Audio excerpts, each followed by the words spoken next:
On va à presque 14 heures sur BFM TV faire un point sur la situation. Emmanuel Macron est revenu d'Argentine aux alentours de 11 heures ce matin. Il est allé directement sur l'Arc de Triomphe, constater les dégâts, rendre hommage aussi, un hommage sur la tombe du soldat inconnu. Il a ensuite été passé en revue les troupes, les forces de l'ordre qui hier ont dû avoir la vie dure, qui ont dû s'affronter de longues heures avec les casseurs. Et puis il est ensuite allé voir les commerçants pour comprendre concrètement la situation, leur parler. Emmanuel Macron qui a ensuite pris la direction de l'Elysée où se tient en ce moment même une réunion d'urgence pour faire le point sur la situation. Thomas Soulier, vous êtes sur place. Que peut-on attendre de cette réunion ?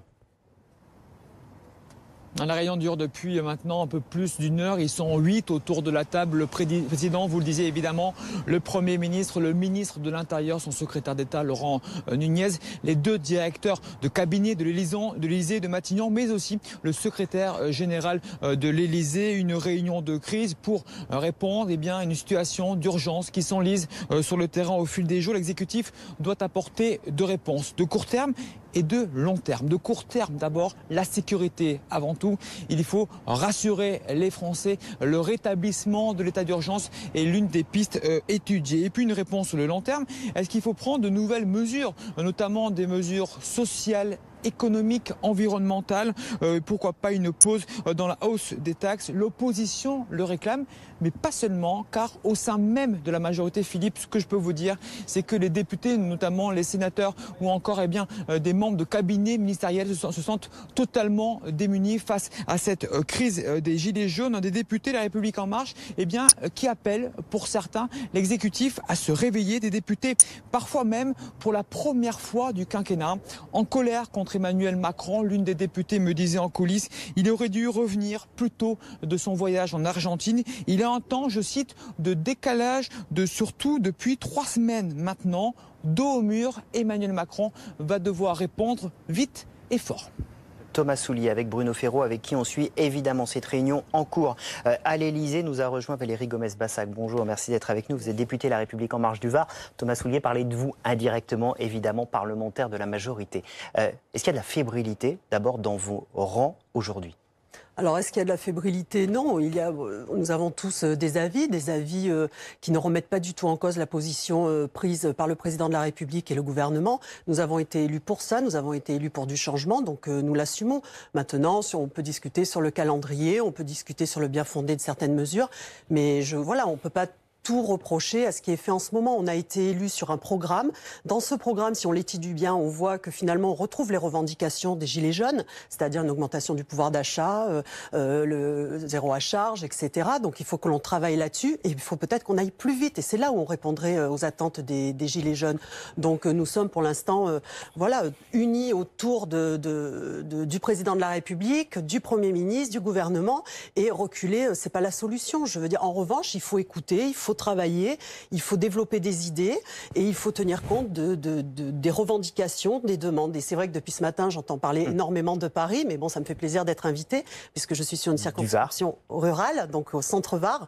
Et il est vrai que ce sont des personnes qui ont des demandes tout à fait légitimes. Alors on va, si vous le voulez bien, rentrer dans le détail puisque c'est ce qu'on se disait depuis tout à l'heure. Je voudrais juste avant, Thierry, avec vous, qu'on reprenne la séquence qui est en train de s'écrire du président de la République, la façon dont il est en train d'organiser sa réponse. Il y a eu une séquence d'images ce matin, l'Arc de Triomphe, les commerçants, le passage en revue des troupes. Là, cette réunion, et après ?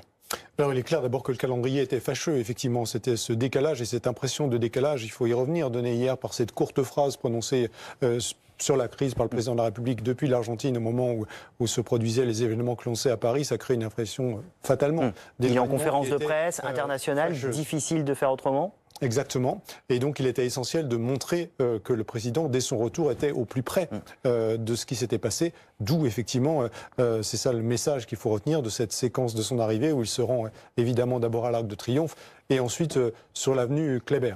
Ensuite, il faut poser un constat d'évidence pour comprendre le contexte dans lequel on se trouve aujourd'hui, Philippe. Ce constat d'évidence, c'est que le gouvernement, le président de la République traverse aujourd'hui la crise la plus grave depuis leur arrivée au pouvoir et on sent bien qu'on est à un moment charnière. Il il va falloir lâcher quelque chose. Ça paraît assez évident à ce stade. Lâcher quoi? De quelle manière? Comment lâcher sans donner l'impression qu'on recule surtout? Comment donner d'un côté l'impression qu'on entend et qu'on peut comprendre la colère, sans de l'autre donner le sentiment qu'on renie complètement ce pourquoi on a été élu? Vous voyez que l'équation est assez complexe. Je pense qu'il y a deux sujets aujourd'hui sur la table à cette réunion pour le président de la République, qui sont évidemment liés, mais qu'il a sans doute intérêt à dissocier pour clarifier les choses. Le premier, c'est un sujet de maintien de l'ordre, naturellement. Comment est-ce qu'on organise la suite? Est-ce qu'il faut décider ou non de l'état d'urgence? Comment est-ce qu'on peut dire aux Français que la sécurité publique va être garantie, faire en sorte que ne se reproduise pas ce à quoi on a assisté hier à Paris? Et puis, il y a évidemment le sujet, on va dire économique et social, des gilets jaunes. Ce qui est clair, c'est qu'on ne voit pas très bien à ce stade, sur cette partie économique et sociale, comment le gouvernement peut tenir cette position, ne faire aucune concession sur aucun des sujets, à commencer par la taxe sur le carburant. Ça va être quand même assez compliqué, je pense. Jean-Claude Mailly, sur le fond, le conseil de l'ancien patron de Force ouvrière, vous en avez fait des négociations. Alors là, il n'y a pas de négociateur, il n'y a pas de dialogue avec un interlocuteur identifié. Mais qu'est-ce qui, selon vous, pourrait apaiser la colère? Quel geste? C'est une hausse du SMIC? C'est un moratoire sur la taxe sur le carburant? Il y a plusieurs choses, je pense, qui peuvent au moins contribuer à apaiser la situation, même si ça ne le réglera pas comme ça du jour au lendemain. Mais par exemple, il y a l'idée qui est défendue par plusieurs organisations, qui est d'élargir la prime transport, ce qu'on appelle la prime transport, quelque chose qui a été obtenu en 2008, notamment pour ceux qui sont obligés de prendre leur véhicule pour aller bosser, et ce que disait Jean Viard, le couple, ces 2 voitures, etc., à qui on est en train de dire quand même, ils ont acheté le pavillon ou la maison il y a 15 ans ou 20 ans à 20 km de l'endroit où ils bossent. On est en train de dire que ta chaudière au fioul, c'est pas bien, t'es plus aux normes, mais ce sera pas bien demain. Et ta bagnole, il va devoir la changer aussi. Et 4 000 €, tu la changes pas à 4 000 €. Voilà. Donc, cette prime de transport pourrait être élargie. C'est pas compliqué. Les textes existent déjà. Je comprends difficilement, par exemple, que le Premier ministre, la semaine dernière, il fermait le banc sur un coup de pouce au SMIC, qui va augmenter légalement, mais il a fermé le banc brutalement. Donc à chaque fois, il y a l'impression qu'il y a rien qui sort, quoi. Bon. Et puis je pense qu'il y a un vrai problème d'inégalité. Alors ça se règle pas en 15 jours, 3 semaines, mais c'est la question d'une grande réforme fiscale. Les citoyens ont le sentiment qu'ils payent de l'impôt alors que d'autres qui devraient en payer n'en payent pas. Il y a un sentiment d'inégalité, d'injustice. C'est vrai aussi entre la TPE et la grande entreprise. La TPE qui paye plein pot ses impôts, la grande entreprise qui par des systèmes d'optimisation y échappe. Donc il faut remettre de l'ordre. Et là, plus personne n'y comprend rien. Quand vous sur le pouvoir d'achat, on dit « Attendez, on va vous baisser la taxe d'habitation, mais vous allez retrouver ça, mais on augmente la CSG, etc. » Plus personne s'y retrouve. C'est trop compliqué. Sauf les technos de Bercy qui mettent en route le mécanique. Hein. Donc c'est très compliqué. Et c'est vrai qu'il a été élu sur un programme. Ça, je ne nie pas ça, sauf que je pense que beaucoup font l'erreur de penser que les citoyens apprennent les programmes par cœur. Oui. L'augmentation de la CSG, elle était dans le programme. Dès qu'elle a été annoncée, boum, les retraités, etc., on râlait. Il faut faire attention à ce genre de choses. Valérie Gomez-Passac, si vous aviez Emmanuel Macron en face de vous, vous lui diriez de faire quoi? Vous lui diriez de prendre quelles mesures concrètes? Alors moi, je lui dirais de continuer. Hein. Je suis désolée, je ne suis pas fébrile pour vous le dire. Je lui dirais de continuer. C'est le sens de mon engagement. Je me sens tout à fait légitime pour le dire. Moi, je viens d'un milieu très défavorisé, puisque j'ai vécu en HLM, j'ai payé mes études en étant caissière, mais j'ai une réussite sociale parce que j'ai eu un doctorat, donc maître de conférence, enseignante, donc maintenant aisée, mais bon, en n'ayant rien volé à personne. Je me retrouve dans les revendications des Gilets jaunes réellement. Et on lâche sur quoi alors? Je dirais, il faut pas qu'on lâche, comme vous le disiez tout à l'heure, augmenter. Pas de mesures symboliques, pas de... Augmenter le SMIC, qui va payer le SMIC, ce sont les entreprises. Est-ce que ça va favoriser l'emploi? Est-ce que ça va favoriser une carrière pour certains? Mais pardon, mais vous voyez bien que dire à ces Gilets jaunes aujourd'hui, on continue comme ça et on change rien, c'est pas un discours acceptable. Vous allez être obligé de donner quelque chose. Alors peut-être qu'il y a d'autres choses qui doivent se rajouter, donc ce qui permet de ne pas aller en arrière. Et ça, en effet, le gouvernement a peut-être de nouvelles mesures à adopter. Comme quoi, par exemple? Peut-être un calendrier aussi à revoir, peut-être. Mais pour l'instant, je crois que les mesures, c'est pas que je crois, c'est que j'en suis sûre, les mesures qui sont annoncées sont de bonnes mesures. Y compris la hausse de la taxe sur le carburant. Ça serait hypocrite de dire aujourd'hui on diminue les impôts et on va augmenter les services publics. Moi, si vous arrivez à le faire, je signe tout de suite. On peut être moins caricatural que ça quand même. Je veux dire, la situation est extrêmement dangereuse. Elle n'est pas entièrement sous contrôle. Et il y a un sentiment dans les milieux populaires, effectivement, au fond, ils se soutiennent en gros quand même par délégation, je pense, y compris certains types de violences. On peut dire on n'a rien vu et on va chez le coiffeur. peut-être. Mais à mon avis, c'est pas comme ça qu'on s'en sort. Et je crois que sur une question comme ça, c'est pas la question de remettre en cause la politique, madame, mais cette politique aurait pu être plus sociale. J'écoutais Philippe Aguillon l'autre jour, l'économiste qui a fait le programme. On est plusieurs à avoir participé au programme et on dit, mais on le reconnaît pas. Donc je veux dire, bien sûr qu'il fallait effectivement lutter contre le réchauffement climatique, toutes ces mesures, mais est-ce que vraiment ça va coûter autant au type qui habite à 25 km de banlieue que celui qui habite au centre-ville? Est-ce qu'on a fait des études là-dessus? Est-ce qu'on a pensé à un modèle écologique de la banlieue? Est-ce qu'on a réfléchi comment on peut habiter en banlieue, dans le grand périurbain, suivant un modèle écologique? À part leur dire aller au centre-ville. Pour l'instant, j'ai rien entendu, mais pas que de ce gouvernement, hein, depuis un moment. Donc je veux dire, je pense qu'on a fait des mesures justes, mais on n'a pas pensé à la question de l'égalité. Et je pense que la société nous répond, nous, on veut de l'égalité. Alors, pour répondre, lorsque je vois que le ministère des Transports a un budget qui augmente de 40% pour justement favoriser la mobilité, moi qui suis en zone rurale et qui défends une ligne Carnoul-Gardanne qui ne va pas du tout vous parler, mais qui permettrait de desservir 14 communes, oui, je pense qu'on va dans le bon sens. Lorsqu'on parle du zéro à charge, quand des parents vont payer les lunettes, etc., à leurs enfants, ça, c'est vraiment du pouvoir d'achat que l'on donne de façon indirecte. Donc, dire qu'on n'a pas fait d'avancée sociale, je suis désolée, on l'a fait. Donc on est responsable du devenir en tant qu'élu, c'est clair, mais on n'est pas coupable des 30 ans d'arrangement, d'adaptation, etc. Alors, moi, je prends la responsabilité de ce qui va arriver. D'un tout petit mot, je prie, puis on va sur le terrain. Il y a une question de timing. Une question de timing, et là, il y a des réponses urgentes à donner. On ne peut pas dire, le gouvernement ne peut pas dire, mais attendez, oui, on va faire ceci, dans 18 mois, dans 2 ans, vous aurez des réponses. Non, il faut une partie de réponse tout de suite. Sinon, c'est un problème de responsabilité. Là. Effectivement, l'urgence, c'est aussi de calmer cette colère, pour calmer la violence qui l'accompagne ces derniers jours. On va retourner du côté de l'avenue de la Grande Armée, hein, l'une des avenues qui part de la place de l'Étoile, où il y a eu ces affrontements hier. Guillaume Bertrand, vous êtes sur place, et c'est vrai que quand on voit les images, quand on découvre certains quartiers de Paris aujourd'hui, alors la capitale n'est pas à feu et à sang, mais dans les quartiers où il y a eu ces affrontements, c'est vrai qu'on se dit qu'on n'a pas envie que ça recommence un troisième samedi d'affilée. Oui, en tout cas, c'est le sentiment qu'ont les riverains ici, puisque regardez, rien que derrière moi, il y a un camion qui a été incendié hier. Voilà, nous y étions justement hier quand ce camion a été incendié. Nous avons pu rencontrer son propriétaire aujourd'hui, qui nous a dit qu'il avait vu les images de son camion en train de prendre feu à la télé, et qu'au moment d'arriver sur place, eh bien, les pompiers essayaient de l'éteindre en vain. Regardez, ce n'est pas le seul véhicule incendié. Regardez cette voiture, ce n'est plus qu'un tas de ferraille. Hein, c'est très impressionnant. Ce n'est pas la seule voiture. Il y en a plein sur toute cette avenue de la Grande Armée et sur toutes les avenues adjacentes à cette place de l'Étoile. Alors en ce moment, les services de dépannage sont en train d'enlever les véhicules. Regardez ces 2 roues qui sont en train d'être enlevées. Ça va prendre du temps, bien évidemment, d'enlever tous ces véhicules qui ont été incendiés par les casseurs et par les gilets jaunes les plus véhéments. Alors les véhicules ne sont pas les seuls dégâts liés à hier soir. Il y a également un restaurant qui se trouve juste derrière moi au niveau de la place de l'Étoile, qui lui a été pillé, a été vandalisé. L'extérieur a même été incendié. Le sentiment des riverains, en tout cas ici, c'est effectivement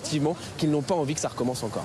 Avec Guillaume Bertrand, avec Hugo à Marseille, ils n'ont pas envie que ça recommence, les riverains, et pourtant sur les réseaux sociaux, ça y est, il y a déjà des messages qui commencent à être relayés pour un troisième samedi de mobilisation. Driss, c'est vrai que la première réponse, c'est ce que disait Thierry, elle est d'abord sécuritaire. Comment on rétablit l'ordre et on évite de revivre samedi prochain un nouveau samedi de calvaire? Oui, alors moi je pense plutôt que la réponse première, elle est d'abord politique. C'est-à-dire que c'est d'appeler à la responsabilité du mouvement des Gilets jaunes sur la nécessité absolue de faire une pause. Je pense que Paris ne peut pas supporter un troisième samedi à feu et à sang. C'est-à-dire que économiquement, et y compris, j'ai envie de dire, pour le vivre ensemble, c'est très compliqué. Je pense à ces ouvriers qui seront au chômage technique, en période de préfète, dès demain matin. Parce que les dégradations de commerce, de chantier, ce sont aussi des ouvriers qui vont en pâtir demain matin.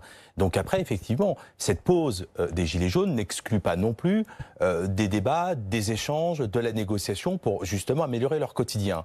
Sur les aspects plus sécuritaires, je pense que cette mobilisation, mais ça ne regarde que moi, je pense qu'il faut interdire toute manifestation sur Paris la semaine prochaine. On ne peut pas, enfin, la capitale ne peut pas supporter, avec les dégâts qui ont été causés hier, c'est phénoménal. C'est-à-dire que et avec des services de police et de gendarmerie qui ont été mobilisés, c'est plus de 5000 personnes qui sont aussi mobilisées maintenant depuis 2015 avec des attentats, c'est extrêmement compliqué à gérer. Donc oui, je pense qu'il faut appeler à la responsabilité collective sur une période qui est très compliquée pour tout le monde, sans quoi il va falloir prendre des mesures extrêmement fortes. Et je rappelle, juste pour terminer, parce que c'est important, je pense que le ministre de l'Intérieur a eu des propos malheureux hier. Je pense que la puissance publique peut encore mobiliser des effectifs, mais c'est pas forcément souhaitable parce qu'on va rentrer dans une espèce d'engrenage qui n'est finalement ça ne sera pas justifié. Cet appel à la responsabilité collective, est-ce qu'il est encore entendable ? C'est la même question pour les agriculteurs quand on a dit le glyphosate, l'Europe voulait 10 ans, on a négocié à 3 ans. Au fond, c'est le même problème. Là, on aurait dû dire aux gens, voilà, vos diesels, vous avez 2 ans pour les remplacer. Et dans 2 ans, on va augmenter de 15 centimes. C'est-à-dire leur laisser le temps d'agir. Là, on les traite comme des enfants sans pouvoir d'agir. Ce sont des citoyens adultes, vaccinés, qui changent jamais de voiture, sauf quand elle est complètement pourrie. Parce que dans les milieux populaires, on change pas de voiture, on la laisse mourir. Donc l'idée d'en changer quand elle roule, il faut un petit moment. Et en plus, la prime, au début, c'était 2000 €. Après, c'est 4000, c'est très bien, elle a augmenté. C'est pas honteux de dire on a fait une erreur. Effectivement, on donne 2 ans pour l'augmentation du diesel. Elle sera forte. Donc prévenez occupez-vous-en. Ça va taper, mais pas maintenant. Et on laisse le temps de l'action. Ce qu'on a fait avec les agriculteurs. Il faut avoir, moi, je pense, le même type de position. Mais là où on est maintenant, comment on ramène tout le monde autour de la table, et j'ai envie de dire comment on ramène tout le monde un peu à la raison. Est-ce qu'il y a aussi un rôle de l'opposition dans tout cela, peut-être à un moment non pas d'aller soutenir Emmanuel Macron évidemment, mais d'appeler à la table du dialogue, appeler à la raison? Peut-être, mais en tout cas, je pense que si vous êtes dans le bureau du président de la République ou dans cette salle de réunion à l'Élysée, c'est plus le sujet. Vous ne pouvez pas compter ou miser sur l'opposition là-dessus. Naturellement, c'est en quelque sorte le jeu, et l'opposition va essayer de pousser son avantage et de déstabiliser le pouvoir et de l'affaiblir autant qu'elle le pourra. Donc, il faut essayer de résoudre cette équation qui est complexe, parce que il y a cette contradiction qu'on évoquait tout à l'heure, entendre d'un côté, ne pas se renier de l'autre, et on voit bien que ça tourne autour de 3 paramètres au fond qui sont essentiels, je pense, dans cette équation. Le premier, c'est la justice. Il y a un réel sentiment d'injustice auquel il faut répondre. C'est essentiel dans ce qui va être dit dans les prochains jours. Le deuxième, on en a parlé, mais c'est fondamental, il faut le souligner, c'est la lisibilité. On ne comprend rien à cette politique, on ne comprend rien aux mesures, elles sont trop compliquées.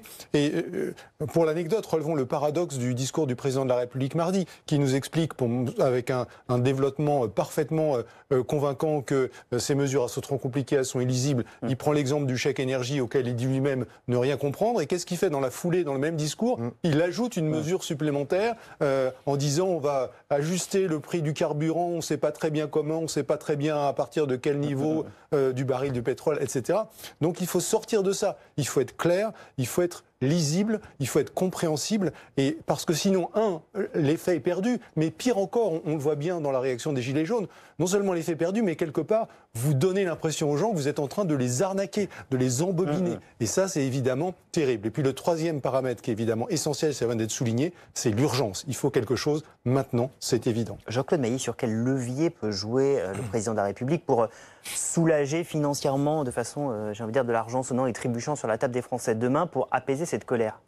Ce que j'évoquais tout à l'heure, il peut y avoir élargissement de la prime transport, parce que pour le moment elle est facultative, donc il y a des entreprises qui la font, mais beaucoup ne la font pas. Il peut regarder s'il peut y avoir une aide pour les entreprises, ça à eux de voir, d'une manière ou d'une autre. Il y a la question des salaires, il n'y a pas que le SMIC, mais c'est 10% des salariés. Comment on joue sur les salaires? Les salaires, si vous augmentez le SMIC, après il faut que les employeurs se mettent à la table des négociations au niveau des branches pour qu'on rediscute des minima conventionnels, et après il y a le niveau de l'entreprise. On n'échappera pas d'une manière ou d'une autre. Il faut bien comprendre que s'il n'y a pas de réponse, dans certaines réponses urgentes, à la limite, je dis pas que même si ça s'arrêtait, il y aura un effet boomerang. Ce genre de choses, il y aura obligatoirement un effet boomerang. Donc il faut vraiment...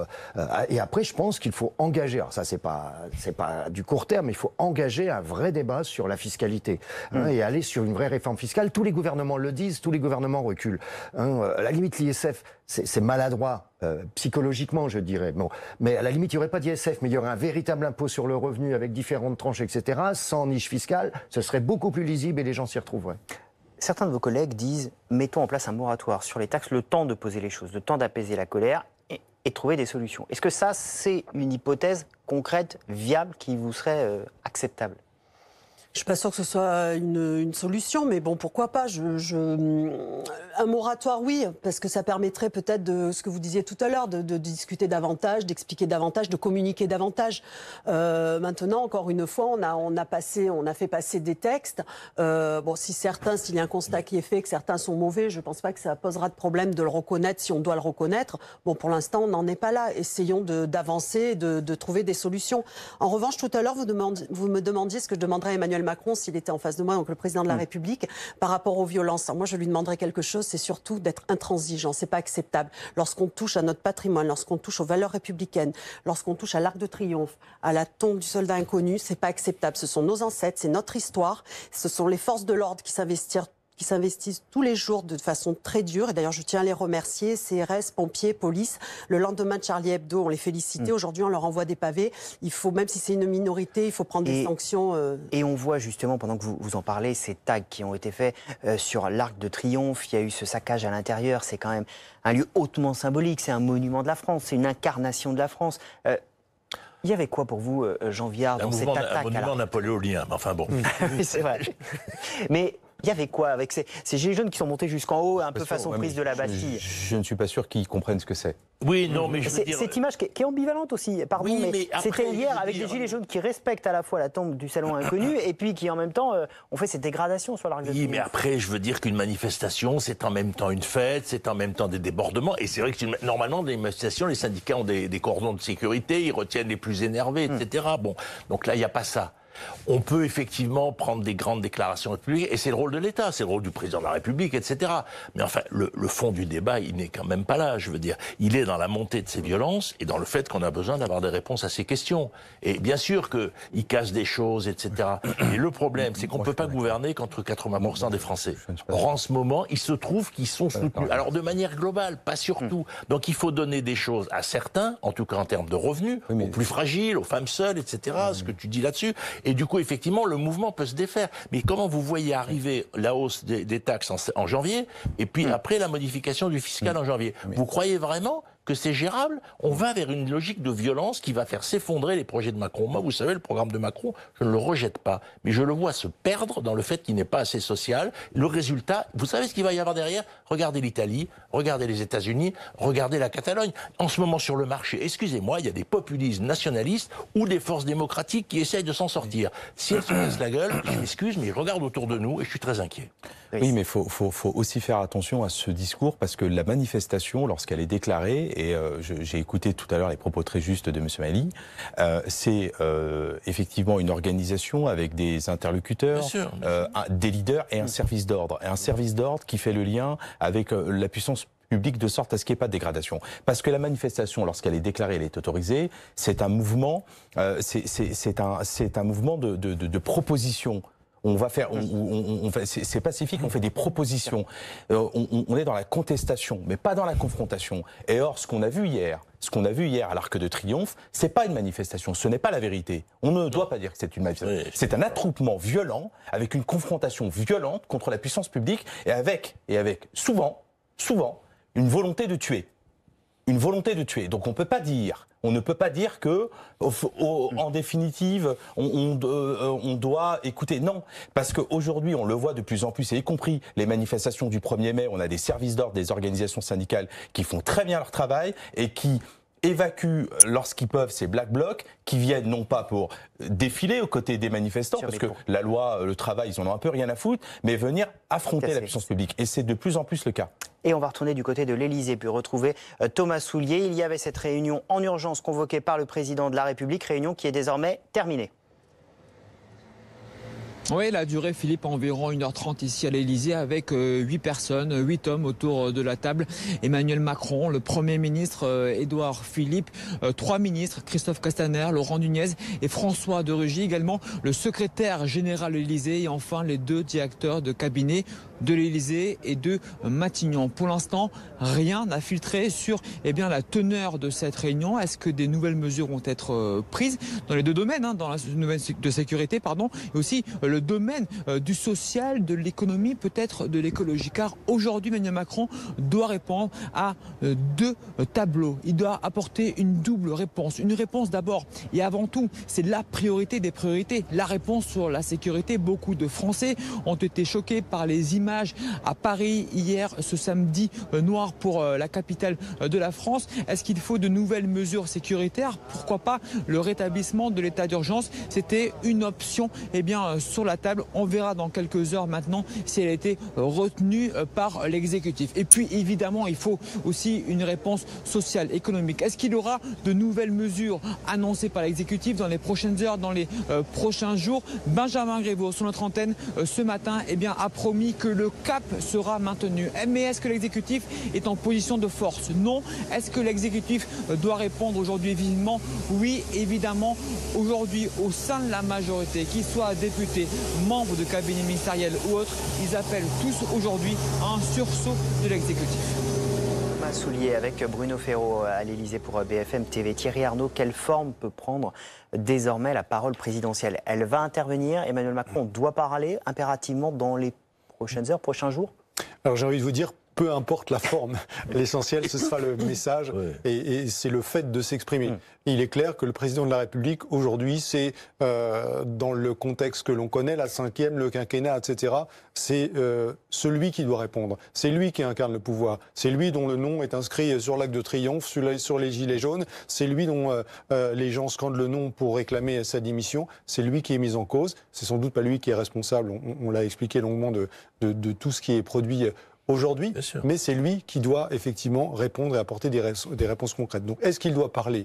Oui. Est-ce qu'il doit parler rapidement, incontestablement? Est-ce qu'il doit apporter des réponses? Sans aucun doute. Mais encore une fois, je reviens sur les notions qui sont fondamentales dans cette réponse, dans ces réponses. Ces réponses, il faut qu'elles apparaissent sincères, crédibles, simples pour être lisibles, et qu'elles démontrent que le message, ce cri de colère, cette souffrance, non seulement il l'a entendu, parce que ça fait 3 semaines que les responsables du gouvernement et de la majorité nous expliquent qu'ils ont entendu, mais c'est pas ce qu'on leur demande, ce n'est plus ce qu'on leur demande. Ce qu'on leur demande, c'est de répondre par des actions, encore une fois, claires, concrètes, lisibles, et en quelque sorte, c'est à cet exercice très difficile que le président doit se livrer. Il est au pied du mur aujourd'hui, il ne faut pas se raconter d'histoire, et de la manière, sans vouloir exagérer, dont il va répondre à cette crise, à mon sens, dépend dans une large mesure la suite de son quinquennat. S'il n'arrive pas à sortir de cette crise par le haut, il ne pourra pas poursuivre son agenda de réforme. On n'imagine pas une seconde qu'il puisse se lancer dans une ambitieuse réforme des retraites. On n'imagine pas une seconde qu'il puisse se lancer dans une ambitieuse réforme de l'indemnisation chômage, qui est un sujet, Jean-Claude Mailly l'expliquerait bien mieux que moi, ô combien difficile et ô combien explosive. Il aura besoin de sérénité, il aura besoin d'un minimum d'adhésion pour parvenir à faire tout ça, et c'est ça qu'il doit recréer aujourd'hui. Je voudrais qu'on essaye de se projeter un instant. Vous disiez, Jean Viard, vous évoquiez ces populismes européens auxquels on assiste et qu'on a devant nos yeux. Jean-Claude Mailly, est-ce que vous redoutez? On ne sait d'ailleurs pas tellement quel mot il faut employer, jacquerie, guérilla urbaine. Il y a beaucoup de mots qui sont utilisés. Est-ce que vous redoutez ce qu'il y a devant nous? Sachant qu'on a quand même des élections européennes dans quelques mois. Ou jusque maintenant, les citoyens et les citoyennes, c'est pas là qu'ils votent le plus aux élections européennes. Mais ça peut cristalliser les tensions et le débat. Oui, mais ça veut dire quoi? Ça veut dire que pour beaucoup de citoyennes et de citoyens en Europe, on dit, bon, quelle que soit la couleur du gouvernement, pour nous, ça ne change rien. L'Europe, on n'y comprend rien, c'est plus une contrainte qu'autre chose. Donc il y a la réforme européenne. Je sais que c'est, moi je suis européen, mais très critique sur la manière dont ça se fait. Donc il y a effectivement des choses à faire, mais c'est quand il n'y a plus d'espoir qu'on se retrouve dans des situations, alors même si elles sont différentes, l'Italie c'est pas la Hongrie, mais enfin vous regardez quand même, en Autriche, l'extrême droite est au pouvoir, enfin en partie, etc. Et donc c'est en train de gagner. Or, vous savez, un système, y compris capitaliste, c'est une chose, quel qu'il soit. Un régime politique, le capitalisme peut aussi bien se satisfaire de la démocratie que d'une forme dictatoriale. Valérie Gomez-Bassac, pour conclure cette émission, ces européennes, cet enjeu européen, ce sera évidemment déjà quand on sera sorti de cette crise immédiate qui nous concerne. Est-ce que vous êtes confiant? Thierry le disait, de la réponse d'Emmanuel Macron va découler la suite de son quinquennat. Est-ce que vous êtes encore confiante aujourd'hui? Alors sachez que moi je suis d'un naturel confiant et optimiste, donc il est hors de question que je change tout d'abord, sinon j'arrête tout de suite, donc il en est hors de question également. Moi je suis sur une circonscription assez difficile lorsqu'on parle d'Europe, puisque je suis face au Rassemblement national qui est très présent. Donc j'y crois, mais il va falloir faire en effet une campagne active. Il faut montrer ce que l'Europe a de bon. Il faut surtout parler du quotidien des Français. Je crois qu'aujourd'hui c'est ça, c'est qu'il y a une déconnexion entre le quotidien du Français, le quotidien du citoyen européen et les politiques que nous menons. Donc il faut arriver à remettre les connexions, c'est tout. Mais oui, je reste optimiste. Et c'est au président de la République d'apporter ses réponses. Ce sera évidemment à vivre sur BFM TV. Le président de la République qui est revenu d'Argentine ce matin, qui est allé à l'Arc de Triomphe, qui a ensuite été passé en revue les troupes avant d'aller voir les commerçants et d'aller à l'Élysée où il avait convoqué une réunion d'urgence. C'est de là que viendront les réponses que tout le monde attend. Thomas Soulier, vous êtes à l'Élysée pour BFM TV. Cette réunion s'est terminée il y a quelques minutes. Oui, et pour le moment, Philippe, rien, mais alors rien n'a filtré de cette réunion qui a duré 1h30 environ ici derrière moi au Palais de l'Élysée avec autour de la table 8 personnes, 8 hommes, le président de la République, le Premier ministre Édouard Philippe, 3 ministres également, Christophe Castaner, ministre de l'Intérieur, son secrétaire d'État Laurent Nunez ou encore François de Rugy, ministre de la Transition écologique, 3 collaborateurs également, les 2 directeurs de cabinet de Matignon de l'Élysée, mais aussi le secrétaire général de l'Élysée, une réunion de crise donc pour tenter de régler une situation grave qui s'enlise sur le terrain. L'exécutif ne doit pas apporter une réponse aujourd'hui, mais 2 réponses. D'abord une réponse de court terme. Beaucoup de Français ont été choqués par les images hier de Paris, cette capitale. Certains disaient à feu et à sang. Quelles mesures prendre pour ne pas que les samedis se suivent et se ressemblent à Paris? C'est tout l'enjeu de cette réunion qui s'est terminée. Le rétablissement de l'état d'urgence